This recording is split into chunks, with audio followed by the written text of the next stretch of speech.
When I landed in Zurich, I didn't expect my life to unravel in a single message. I just closed my laptop, the plane wheels still humming from touchdown, when my phone lit up. "We need space from you. Please don't reach out anymore at all." No I, just we, plural, collective, like a board decision. The chill wasn't just from the message, it was the implication that I had already been replaced. My wife.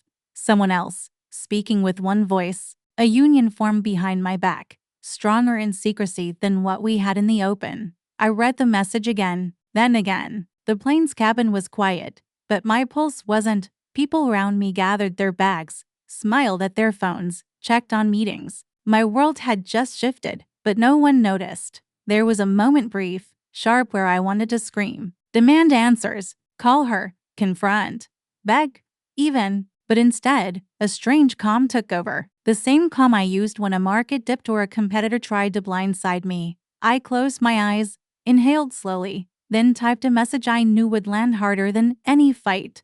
Message received. Deal's off. Good luck. She'd understand exactly what I meant. The $500 million deal tied to her lover gone. Not out of spite, but out of clarity. If she thought betrayal would break me, she forgot who she married. I wasn't raised to collapse. I was raised to calculate. The calm before the extraction checked into my hotel with the ease of someone trained to compartmentalize. Years of boardrooms, late deals, hostile takeovers, it had taught me to separate emotion from execution. But this was different. I stared at the city through the hotel window, its beauty wasted on someone whose life had just imploded. Still, I adjusted the cufflinks on my shirt and poured a glass of still water like it was just another night. Then the phone buzzed, once, twice, then non-stop. 20 missed calls, 3 voicemails. Her voice cracked with panic in each one. The same woman who, just hours ago, dismissed me like a stranger, was now unraveling.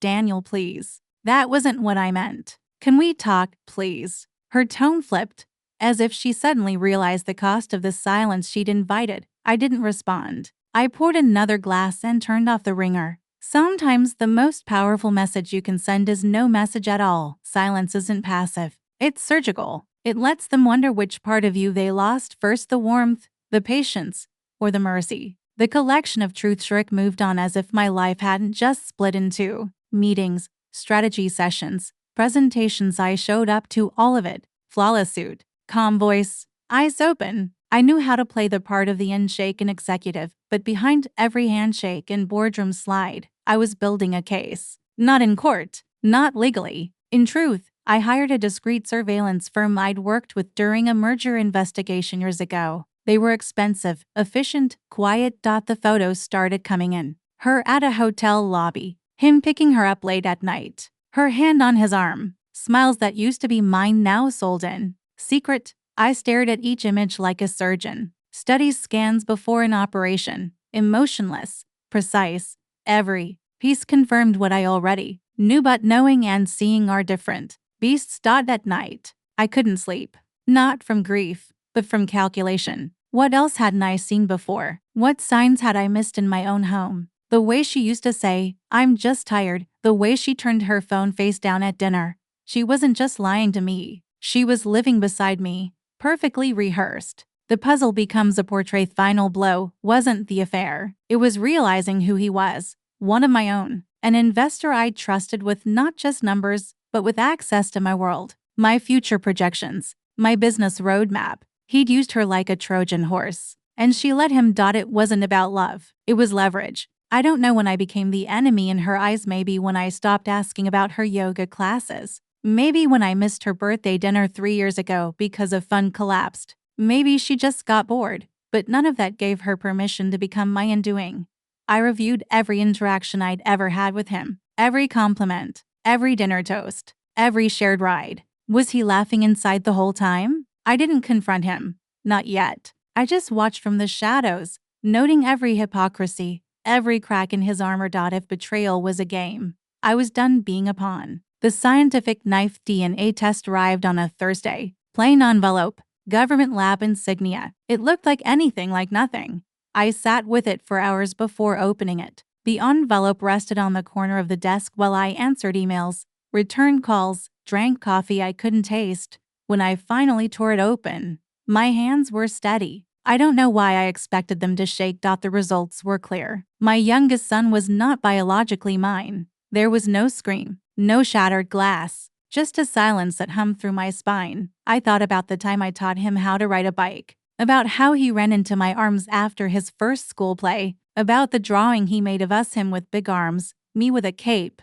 None of that changed. But everything did. It was strange. The way truth felt heavier than rage. I didn't want to confront her. I didn't want revenge. I wanted clarity. I wanted to stand in front of her and hold out the evidence of my broken life like a mirror. There's a difference between pain and ruin. That day, I stopped being in pain. I simply began dismantling the ruins. I folded the result like a contract, placed it in my jacket pocket, and sat back. My world didn't collapse. It crystallized. The folded truth. When I returned home, she greeted me with tears already brimming, her mascara smudged, her voice trembling. "Daniel, she began, but I cut through her script with silence. I handed her the folded test results. She looked confused, then afraid. When she unfolded it and read the conclusion, something in her cracked audibly. Not just guilt terror. Her knees didn't give out, but her soul did.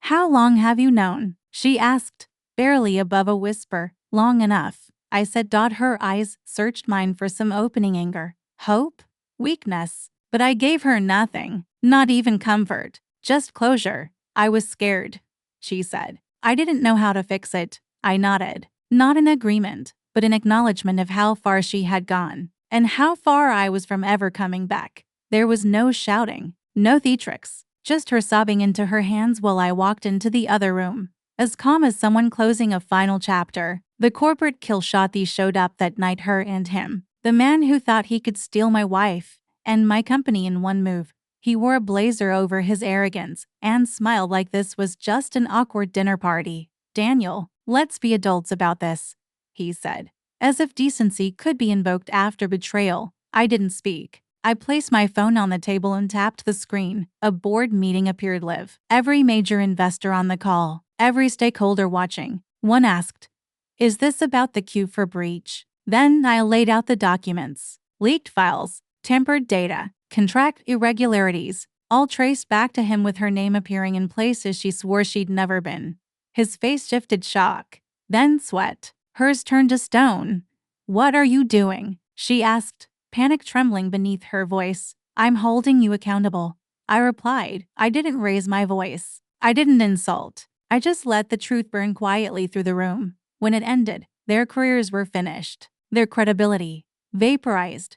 I said only one thing: "We're done, personally, professionally, permanently." They didn't reply. What was left to say? The exit and the equation before dawn. I packed a single bag, one suit, one watch, one folder of signed exit documents. I walked through the house without touching a single photo, not even the one of our wedding in Florence. It was just a picture now, not a memory. She stood at the door, eyes red, hands clutching the sides of her robe like it was the last piece of dignity she owned. "Daniel," she whispered. I looked at her, no words, just long enough for her to feel the finality in my silence. I stepped into the morning fog. The street was quiet, bathed in the pale blue of a day that hadn't begun yet. A cab waited at the curb. As I opened the door, my phone buzzed one last time. I didn't even check it. I turned the device off and slid it into my coat pocket.